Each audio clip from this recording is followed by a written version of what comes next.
All right, welcome everyone. I know it's difficult. It's after lunch, and there was a lot of lunch unexpectedly. But we will make this exciting. It's going to be an hour about the law. You might have already guessed an hour is not enough to talk about all the law, so I made some strategic choices. So we're going to try to do this a bit of a meta lecture. So we're going to look at some details of current cybersecurity regulation, but mainly as examples of regulatory features that you often see in EU cybersecurity regulation. So kind of today I would like to give you the tools to understand the key features of cybersecurity regulations. And if you understand these tools, then typically you can get a good grip of most cybersecurity laws that are out there. So that's the goal, which I think is achievable within an hour that I have for today. I will talk a lot, as it's usual for lawyers. If you have a question, please just raise your hand and interrupt me. If I see it's a very long and complicated question, I might defer you to the end. But if it's something I can quickly address for clarification, I'm happy to do so that everybody can stay on board. How are we going to approach this? So first, I'm going to tell you something more on the high level. How does the EU approach cybersecurity? And this includes also what I would call some legal basics about law and technology and how law interacts with technology in this space. Then we're going to have a very brief visit to two key frameworks when it comes to cybersecurity regulation, namely this NIS2 directive and the Cyber Resilience Act. Very brief, but you will get the slides. The slides have more details than I will talk about. So if you want to have a more extensive look, feel free to read the slides at peace later. And then comes the main part of the lecture, namely really understanding what are these key features of cybersecurity regulation at EU level. What is the legislator trying to do and how does this translate into practice? First, the key legal cybersecurity instruments and some basics. Cybersecurity is a fairly new area of EU regulation. Maybe first also, why are we looking at EU regulation? Because most of really what we would call cybersecurity laws, so really laws that tackle cybersecurity very directly, is at EU level at the moment. So member states don't have that much of a role to play. It's mainly the EU who regulates. Why? Because of course, cybersecurity problems that need regulation in one country are usually the same in the next, so it does make sense to coordinate and do this at the EU level. The EU is busy with this since 2013 when it issued its first cybersecurity strategy. Back then, it was all very open, so it was about awareness, it was about cooperation, a bit also cyber defense.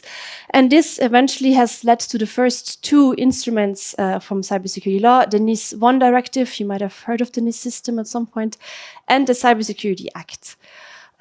This was followed up 7 years later with a cybersecurity strategy of 2020. If you compare the language here, we already see some more ambition. So it's more about trustworthiness, reliable services. There's also this interesting bit about making a cybersecurity shield by AI. Interesting ideas. Again, you will get the slides. You can read this in peace. My point here is mainly this one. This is the policy dimension. So the EU wants to do a lot of things on cybersecurity, but policy is not the same as law. You might have heard of this difference before. Policy is kind of a goal of the EU as a legislative organ, while law are very concrete translations of some of these goals into regulations. And there's links to some of the basics I mentioned before, namely that when it comes to law and technology and the state adopting laws about technology, law is actually not the only way to do this. And typically in this space, especially in cybersecurity, we rely on many tools to achieve our policy goals when it comes to cybersecurity. What are the different ways we do this? So law is one, but then there's also a lot of ways to regulate some things with the market. Think about certification mechanisms. Certification mechanisms are a typical tool where you actually rely on the market to require from each other, for example, certain cybersecurity standards. And like this, you get a higher level of cybersecurity if this is your goal. So the market kind of operates as a means to regulate. Then there is architecture, which can be technology in itself. So actually this whole model was developed by a lawyer, Lessig, in 1999. And his idea there was, he was very busy with the internet, which was an emerging thing back then. And his idea was, if you want certain things to be achieved, for example, cybersecurity, it might be the best approach, just build it directly into technology, into the architecture of the internet. So from the start, it's there. So you don't need law, but you can just directly implement certain things in technology. A very simple example that I use with my students to understand this point is, have you ever been in Paris, for example, and you took the metro? You cannot enter the metro without a ticket because there is these barriers, technology, architectural barriers that only open if you show them the ticket. In Brussels, it's the same in certain stations. So you have kind of architecture technology to enforce certain goals. And then finally, you can use norms. What is the difference between norms and laws? And norms, I mean things like standards, ethical rules, more like these guidelines, soft kind of things, which are very prevalent also in cybersecurity. And you have to look at the whole package, kind of, if you want to understand how the EU is operating in the field of cybersecurity, because often they actually combine all four approaches. So they have a law, but they also want to encourage the pickup of certification. They also want to actually that certain key features are already implemented in the technology itself, especially certain cybersecurity standards. And standardization is a key feature actually of cybersecurity legislation, as we will see at the end of this. Then another legal basic, law is not the same always. So law has, I think if you think about law in the first place, we think of a very clear rule that you have to follow. Like, for example, do not kill, very clear, do not kill. And there's a certain result this rule wants to achieve, namely that we all stay alive and well.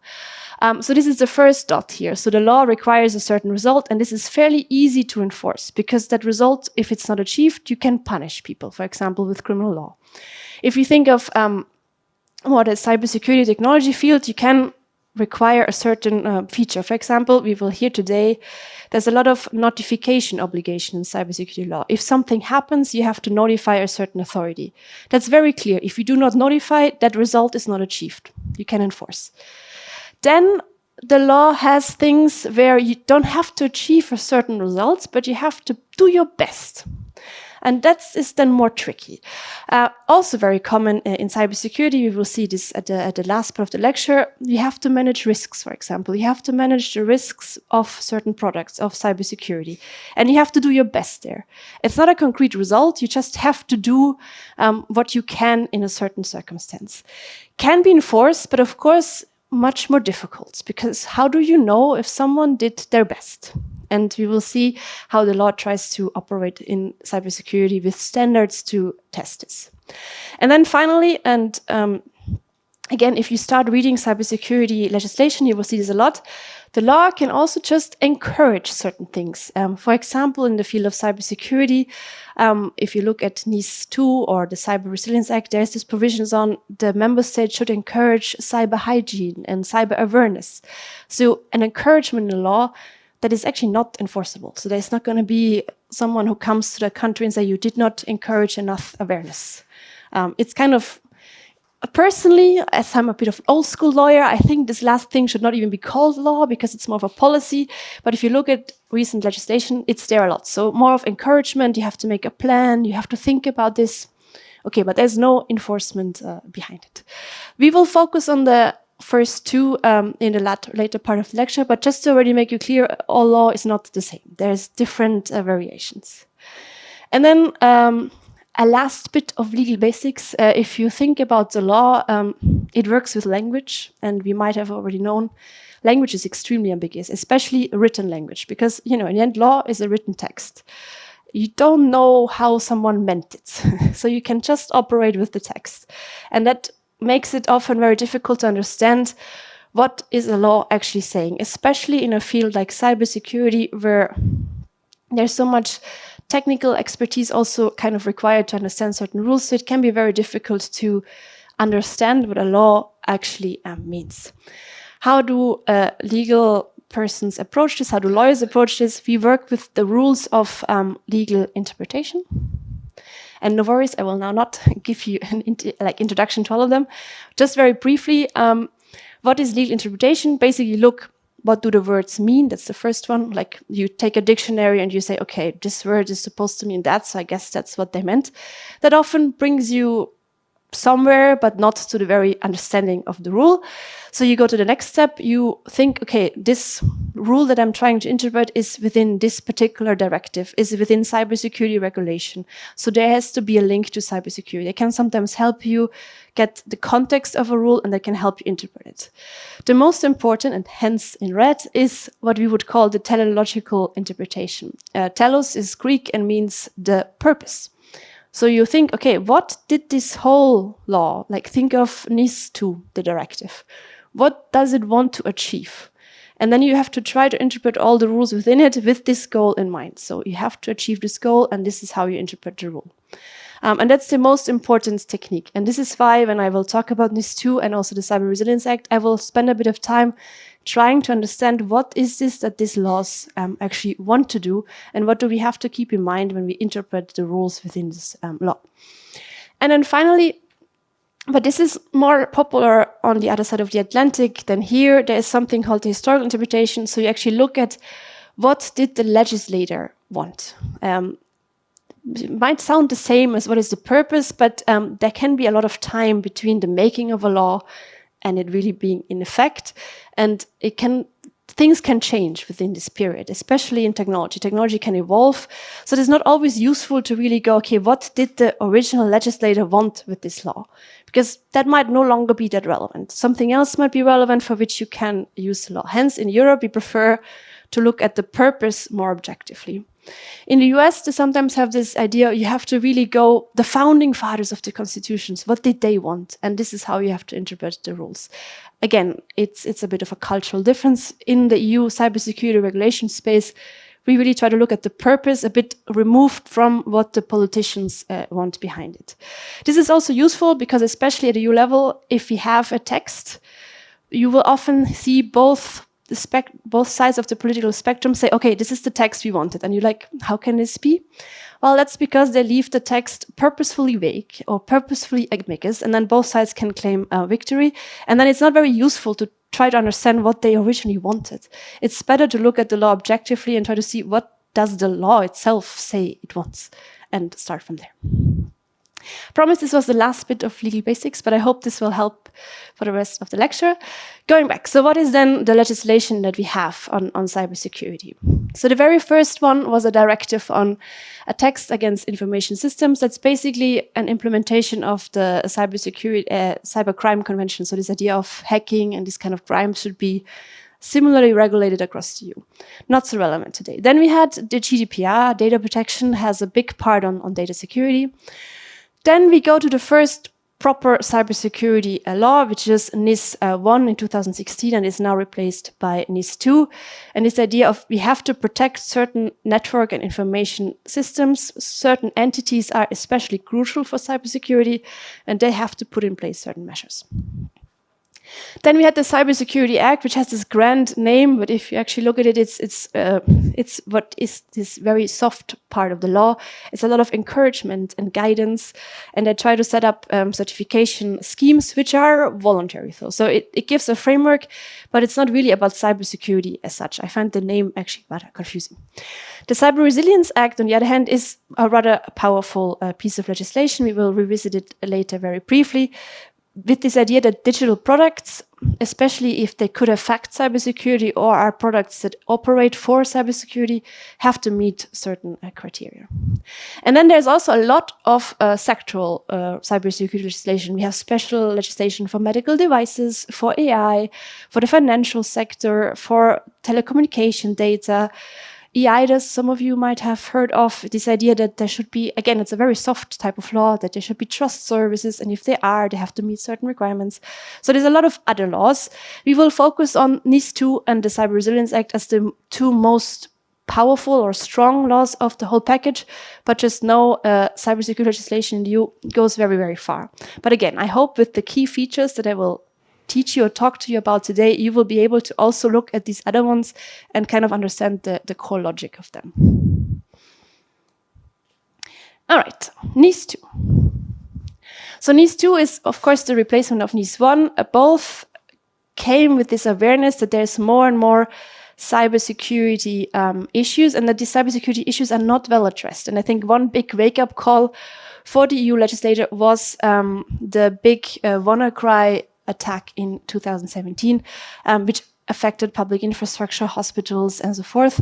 And really, I think, woke up the EU legislator that there is maybe something that needs to be done because it's not addressed by itself. So the market in this case, remember the 4 ways of regulating a problem, the market was not doing it because, and this is also very logical, the problem with cybersecurity, and you probably know this better than me, is that it's difficult to assess the costs fully. So you will know the costs of a problem once the problem has occurred, but to predict them in advance is rather difficult. And then we have a tendency to underestimate them and to invest too little until it's too late. And then, yeah, we have the problem, and the problem affects usually not just one company, but many companies. Hence, the legislator thought, okay, we have to do something there. It is not enough as it works at the moment. The market is not regulating this. We have to kind of intervene with the law. And this is the NIS1 and the NIS2 system. So certain companies, certain public authorities that have a crucial role for the whole infrastructure of cybersecurity have obligations. So they have to take certain investments up front that the legislator decided. It's no longer up to them to decide what to do. I did mention this, so NIS2 was kind of the really first comprehensive cybersecurity law, and it was replaced in 2022 with the NIS2 directive. It's interesting that it was replaced and not just amended, and it really also shows that the EU is taking cybersecurity more and more seriously. It was replaced also because I think the first one was perceived as a bit soft and weak in certain aspects, so they really wanted to make the whole system much stronger. The NIS2 is, of course, a directive. I don't know if you ever heard of the difference directive regulation. So a directive always has to be transposed by the member states. If you have a regulation, as the Cyber Resilience Act, that's a regulation, that just applies. But if it's a directive, you actually need the member states to make a national law, to transpose it into their own law. And this is what has to happen with NIS2. That had to happen until 2024, October. Some countries are actually still busy with it, but it had to happen until October. And we actually also, in the meantime, got an extra regulation. So the European Commission has this power to sometimes kind of flesh out technical details, in particular in extra regulations, which is then again a regulation. And this happened here for actually the technical requirements. So we will get back to this later, but there's an implementing regulation on some of the technical requirements for NIS2, which is actually quite handy because the law itself is very abstract, high level. This regulation is much more concrete and straightforward. Okay, I told you before, very important, what is actually the purpose? What is the telos? What is the objective of this whole system? Usually the law tells you this or has to tell you this itself. When I teach cybersecurity law to the engineers in the Manama cybersecurity, this is actually where we spend a lot of time on trying to understand how to find the purpose of a law within the law. I made the exercise for you today because you have less time. But typically in the first, so we call this recitals, before the law at EU level starts, there are a lot of recitals. They can be over 200. And in the very first couple, you find some hints, okay, what do they actually want to do with this law? And sometimes, if you're lucky, but not always, they also have Article 1, which is called objective. But that's really not always the case, and especially in cybersecurity legislation, they hide the objective in the recital. So what is the objective? For NIS, it's actually the internal market. So the internal market is a key thing of the European Union. It's this idea that within the EU, within the 27 member states, we should have one big market that works without friction, that works without borders. And they conceived cybersecurity or a diverging level of cybersecurity as a sort of friction for this internal market. So companies or public authorities might not be able to interact well with each other if they have different levels of cybersecurity. This is, of course, if you think of cybersecurity, maybe not the first thing that comes into your mind, but it's a bit of a stretch the European Union had to do or has to do still, because they don't actually have competence for cybersecurity legislation. They are not competent for that. That was never foreseen in the treaties, because when the treaties were last reformed, cybersecurity was not such a big topic yet. So they have to kind of make do with what they do have, and they do have a lot of competence for the internal market. Problem with cybersecurity is, of course, also that it has a bit of a defense, military, strategic kind of component. And defense, national security are areas where the EU has no competence at all. So for it to act, it really had to find a link to what it can do, and this is the internal market. So important when you read the NIS2 directive, it is supposed to be about the internal market and about this idea that things should flow easily between the member states, that business should be encouraged and so forth. When does it apply?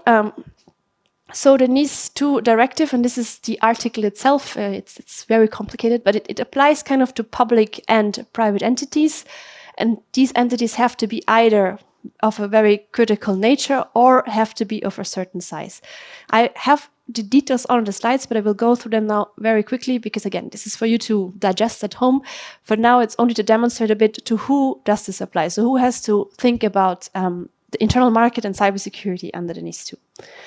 There's two types. So we have the essential and the important entities. Essential are really key entities that have something to do with cybersecurity as a whole, that are impactful for cybersecurity as a whole.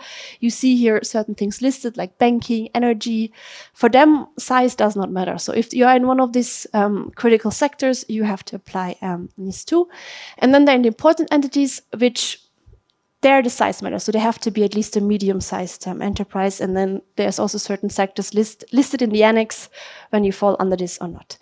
To understand if you fall under NIS2 or not is actually quite the exercise. If you want some help with it, there's a very interesting document of the Cybersecurity Center of Belgium, their FAQs. It's a good one. I can recommend it. They really help you to understand where would you fall with your company or with your public authority.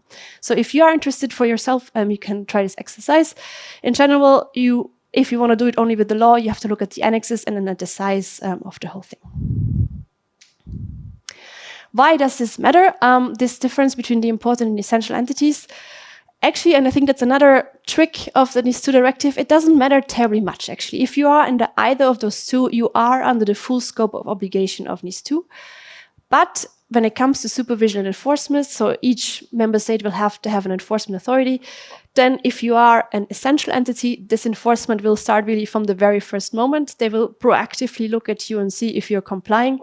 While if you are an important entity, they only come and bother you when you did something wrong. So if something happened, then they will start looking at you. But if not, then there's no supervision yet.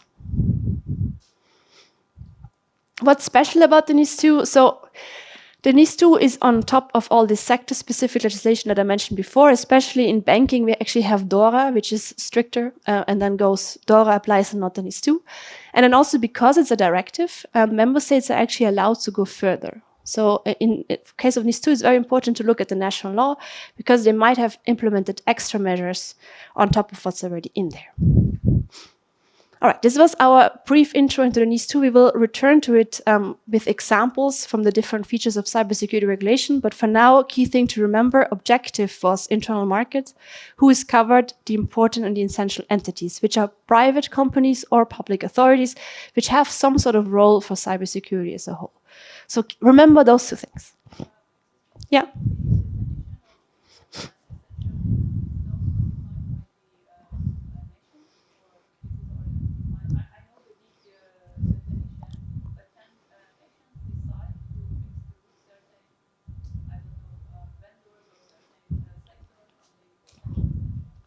They cannot decide to exclude, but they can decide to include. So they can add extra entities, but they cannot. So that's how EU harmonization works. This is the minimum. They can go further. All right, next one. Last one, and then we go to the features. Cyber Resilience Act. What is the problem the Cyber Resilience Act tries to tackle? It has to do with one of my favorite machines, the Roomba. No, it has to do with smart devices. So at some point there came the realization that actually smart devices are kind of tricky for a cybersecurity perspective because often they're not very well protected.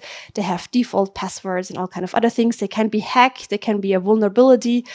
So the whole internet of smart things or insecure things became a problem that you tried to tackle. And I think the whole scandals about Roomba and the vacuum cleaners and what they share certainly played a role there.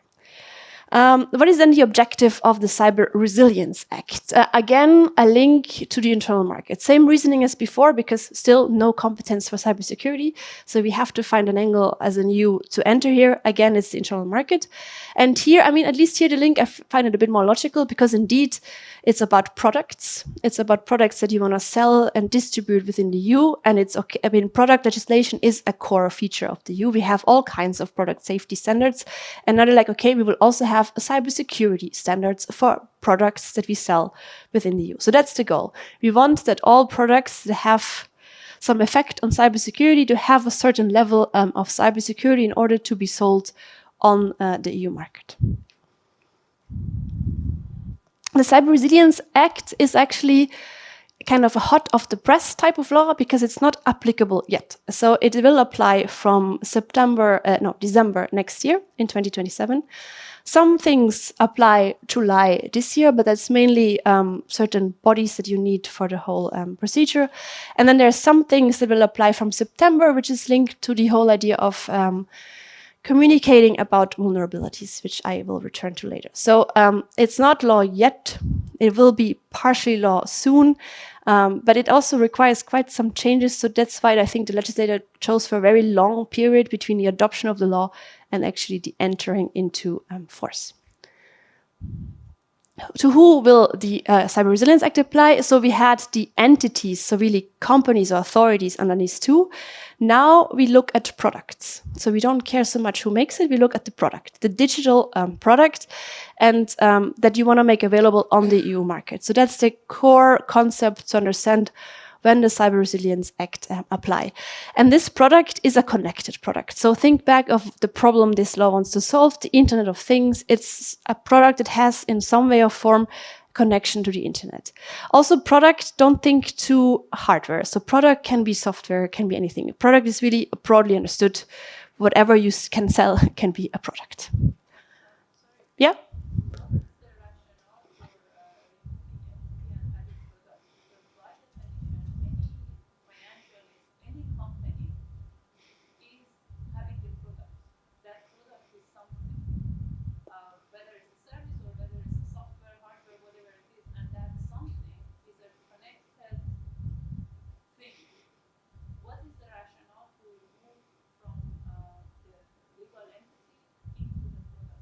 I mean, these two will also apply. So you will have definitely entities that have to apply NIS2 and Cyber Resilience Act.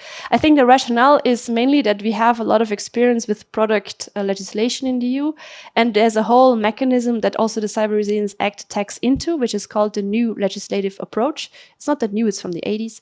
And the idea is there to work with standards. And I think that's why they made it about products, because that doesn't work with entities. It's the same approach as in the AI Act. I don't know if you heard about the AI Act, but that's the same idea. So you focus on a certain product and you make, say, like standards, legal requirements that you then work out in standards, and will return to standards at the end. So I think that's what motivated their idea to focus on products, because they wanted to tap into this existing framework we have for product safety legislation. All right, so what are these products? I already said this can be anything, hardware, software. Maybe interesting, what is not a product, it's something that is purely open source. And when I taught this to my students in the Manama, they were like, okay, what exactly do you mean by purely open source? So I had to dig deeper here. So purely open source is really the open source itself. As soon as you take an open source software, for example, or code, and implement it in a product that you then commercially sell, this exception does not apply to you. So it's really only the very original open source code that is exempted. If you use this for something else and you package it commercially, you are in the scope. And then, of course, you're also responsible for the open source bit. So that is maybe important to know. Also here, we have two categories. We have the important products and the critical products. Again, I will not go into the details. You can check the details on the slides. Important products are critical to cybersecurity, or there's risks to cybersecurity. Critical products are really about cybersecurity themselves. So they're supposed to make cybersecurity better, components of cybersecurity. Again, you work with annexes and classes to understand if something is important or essential. These are the important products. You see identity access, smart devices, all kinds of things. Also important products. And then critical, maybe more important. So anything really which has cybersecurity functionality would be a critical product. Does this distinction matter? You should know this by now. It's the same as in the NIS2 directive. So the distinction doesn't matter in the first place because all types of products have the same cybersecurity requirements. It starts to matter procedurally because here we are in this new legislative approach. So if you have a certain type of product, so if you have a critical product, for example, you might have to do a third-party assessment for your product before it can enter the market, which you might not have to do for an important product. And I will return to this point later. All right. This was a bit fast, but this is because I wanted to reach this part, and this was kind of information that you needed to understand this part. Because now we really try to understand systematically what are the key features. How is the EU actually tackling cybersecurity? And then this part is important. So not all legal obligations are the same.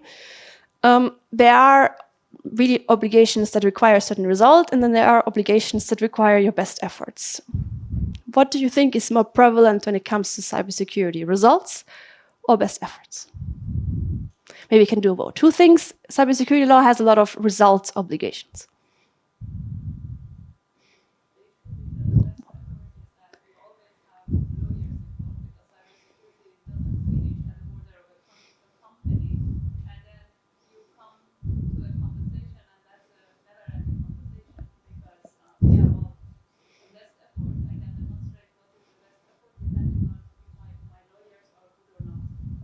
Yeah, it's a bit morbid, but yeah, not wrong. All right, okay, indeed. I will assume now in the negative that you all say there is more best effort applications in cybersecurity law, and you're correct. And indeed, then the challenge becomes how do you demonstrate best effort, but we'll get there. So what is very prevalent in cybersecurity regulation, in the NIS2 and the Cyber Resilience Act are good examples, is this idea of a risk-based approach. So you have an obligation as a covered entity, or if you produce one of these digital products, to assess the risks. That's an obligation to assess the risks. But of course, this is not an obligation of results. So it's not your obligation to understand and completely eliminate all the risks. It is your obligation to risk manage. So you do your best to understand the risks, to assess the risks, to mitigate the risks, to have good measures for risk management, but you do not have to achieve a state of there is no risks. That would be also not technically feasible, I think. What is a risk? So legally, a risk is, and I think that's not just legally, it's likelihood times severity. So you think, okay, what can happen, how likely it is to happen, and what would be the consequences if it would happen. And with these factors, you try to understand the risks for your product or for your entity, if you think NIS2 and Cyber Resilience Act. The risk and the idea of managing risks is not something that was first introduced in cybersecurity law. It actually was first tried out in data protection law, and we're still kind of waiting if that was a success or not, because the whole GDPR is also a risk-based approach. To understand the risk-based approach, you always need to understand who is covered and why do we have a law? So this is why before I tried to explain objective and scope, so you can understand, okay, what do I have to do now in the risk-based approach? That was a question? Is the CRE also about hazards?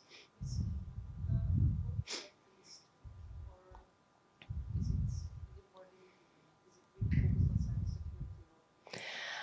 on cybersecurity? The CRA, we will get to this, is a bit more focused on cybersecurity, I would say, but the way the provision is formulated is also very open-ended. But it's not as explicitly all hazards as NIS2.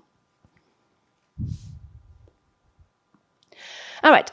Example for this, how do you do, and it links very nicely to your point. So in NIS2, indeed, the idea is of a cybersecurity risk management program you kind of have to build up for your entity if you are an entity that falls under NIS2.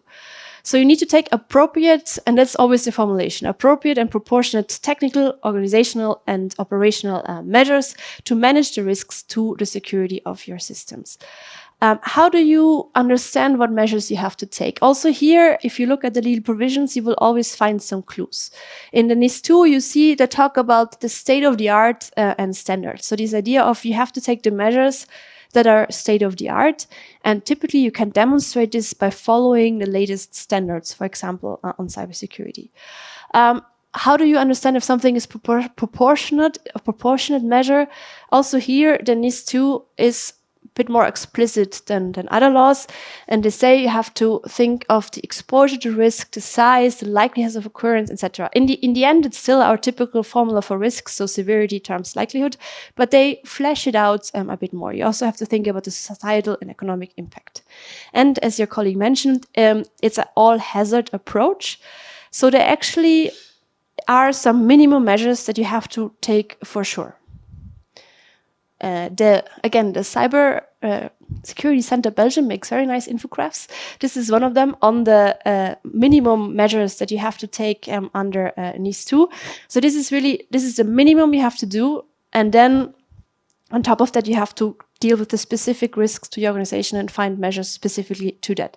So in a way, the NIS2 tries to bring some result focus back into their obligation, because it's not just you have to manage the risks as you see fit, but there is some minimum thing you have to achieve, some results you have to achieve, and that you can actually then check as a regulator.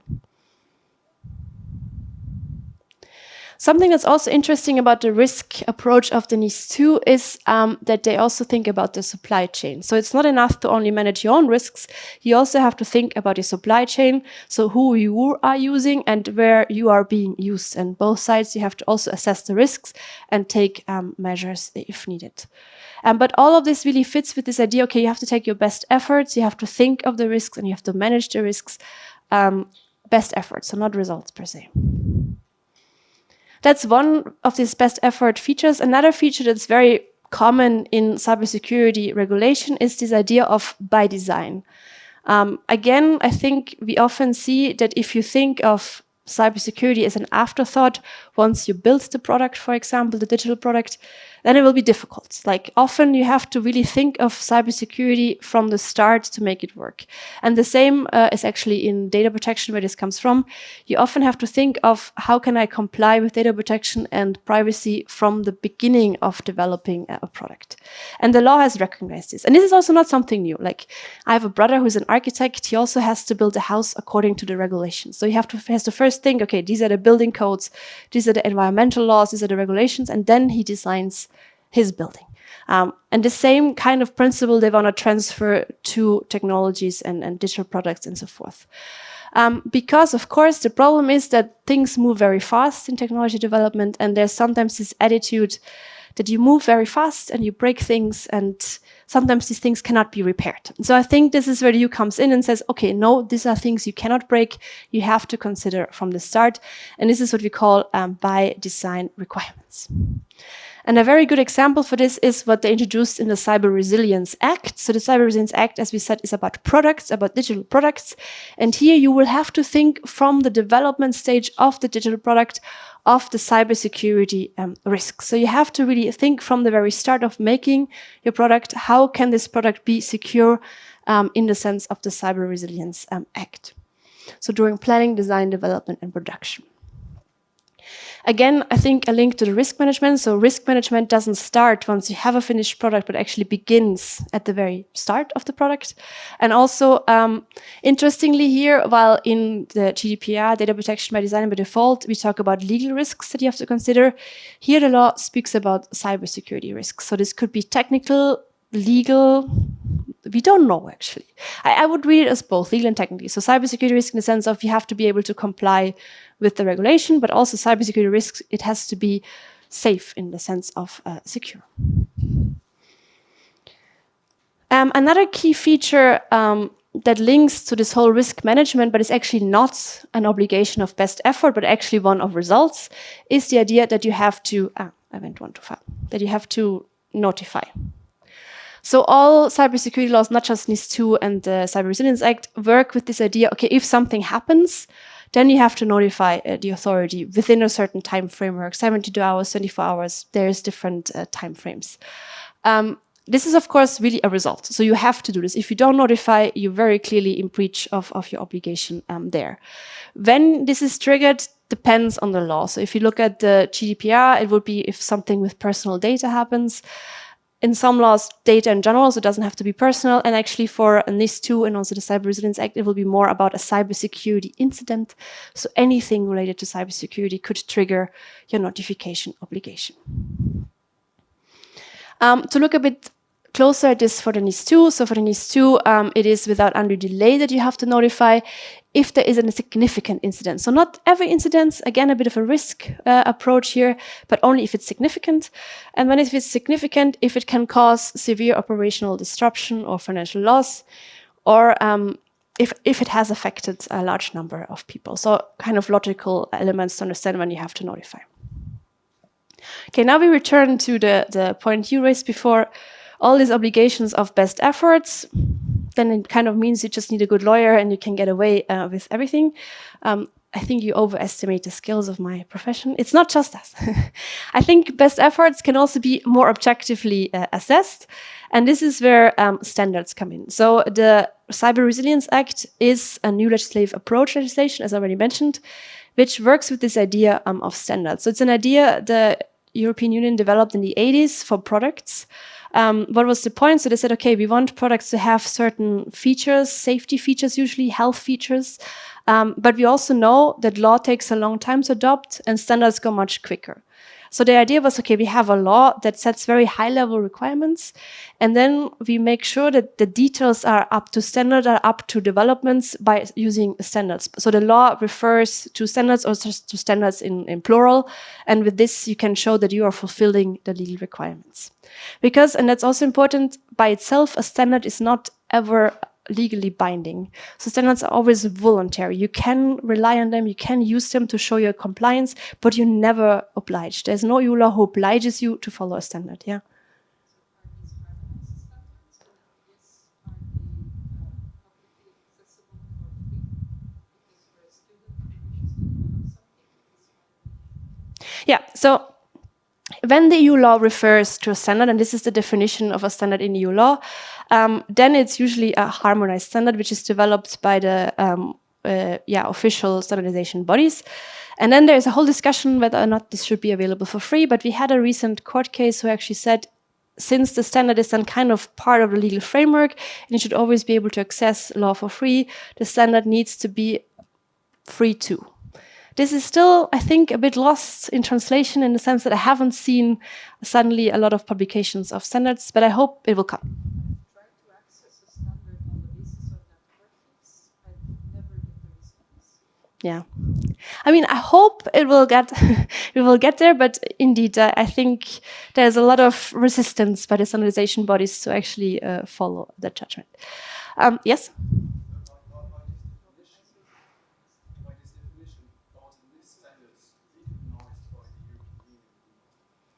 So this is the definition of the European Standardization Regulation, which is a regulation behind all the frameworks that refer to European standards. And then indeed, within this framework, it can be that the European Commission gives the job of developing a specific standard for a specific framework to a European standardization body.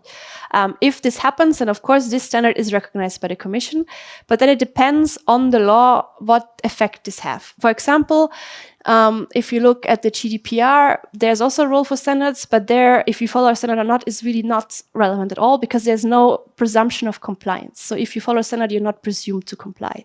This is different in cybersecurity law. In the Cyber Resilience Act and also in the AI Act, if you follow the harmonized standards, then you get a presumption that you're complying with the law. And that's, of course, a nice carrot to get. So then you can say, okay, I am complying, I'm doing my best effort for sure because I'm following the right standard.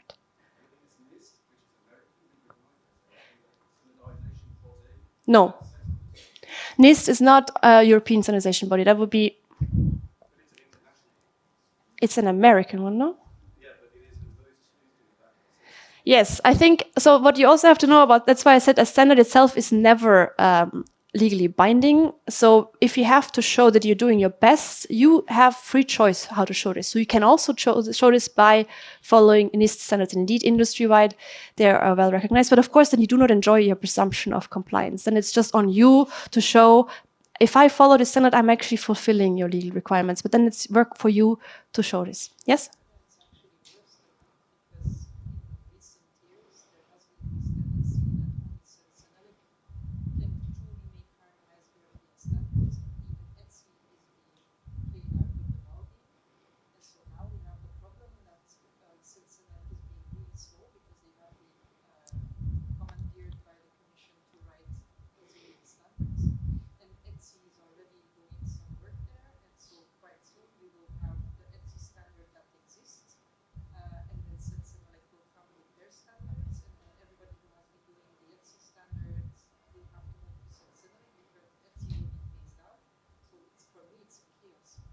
It's definitely confusing, but again, I think the European legislator really assumes that you don't have to follow any of these standards. So for them, it's just, okay, the law refers to state of the art, and then you can follow the official standard that the Commission has recognized, or you can choose your own path and follow whatever standards you find useful, ETSI or whatnot, and just show that this is also doing what it's supposed to do.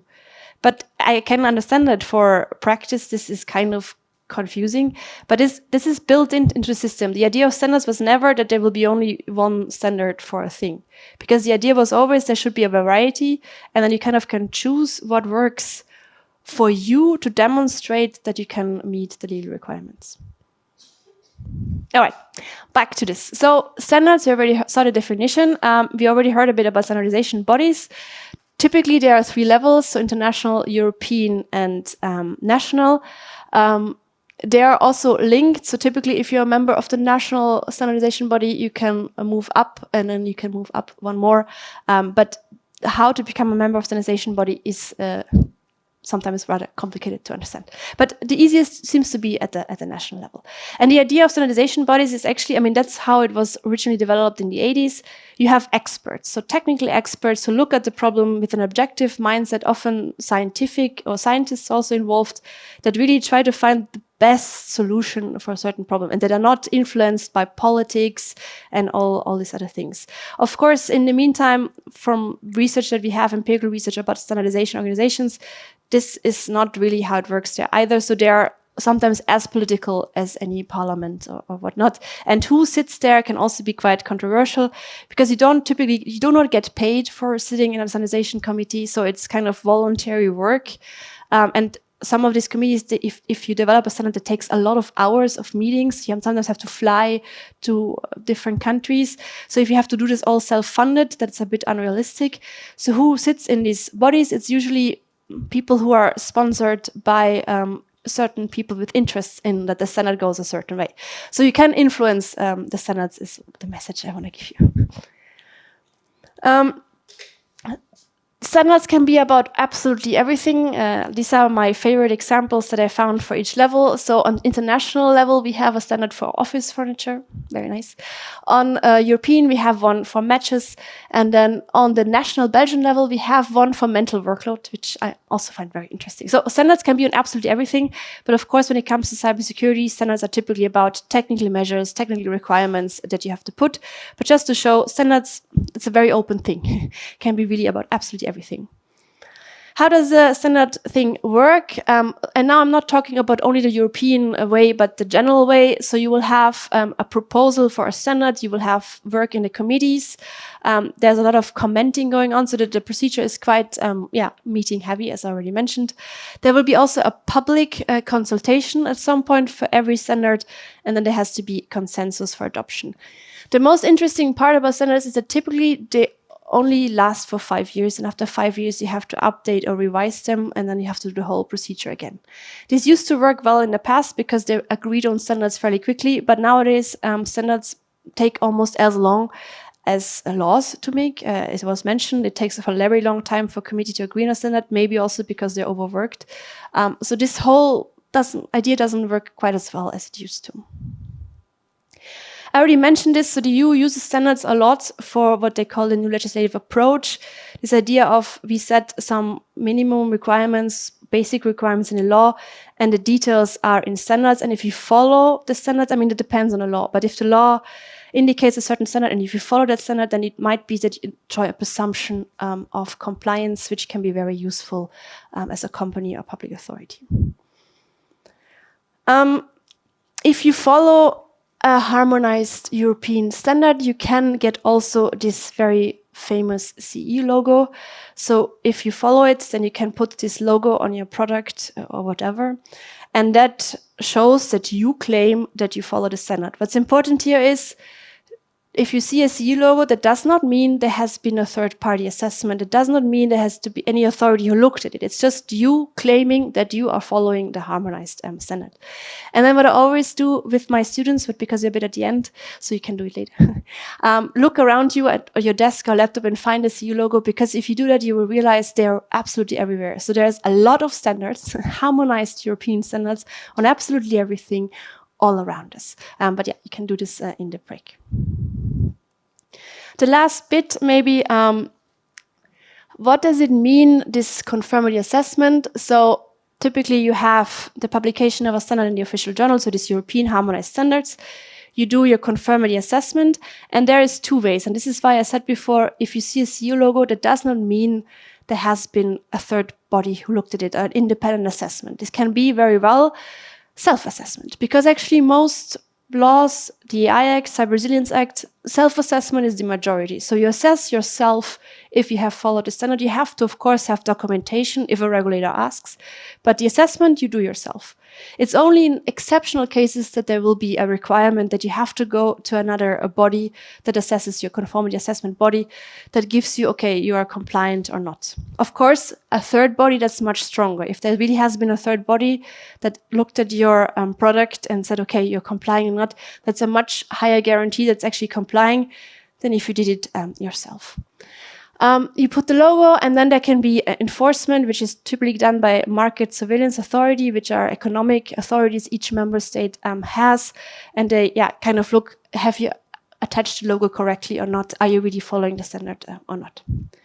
And then going back to the Cyber Resilience Act, I already mentioned before, this distinction between the critical and important products matters for the standards, because if you are, most products actually will do self-assessment.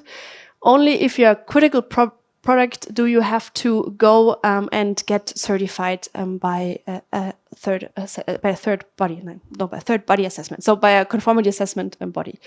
But most will actually not need that and can just put the logo by themselves. Yeah.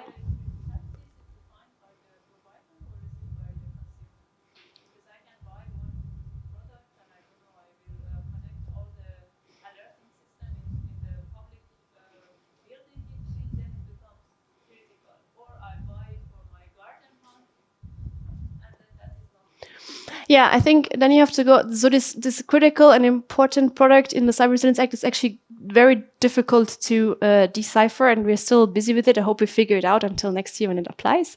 But I think typically it's really just, it has to be this type of product. I don't remember by heart, but I can look it up, if it also matters what kind of user you are. I think there might be like exemptions if you use it in your own household, private sphere, but I think if you use it commercially, then you are in there. Yeah.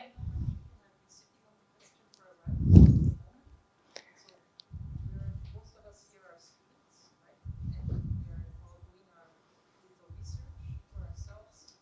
And we might develop a very nice product, software product, whatever, in the cybersecurity sphere. Now, if we do that as a research project, it's not brought onto the market, so none of this applies. But we may, of course, want to, at one point, make this into a product that can be put on the market, and then all of this will apply.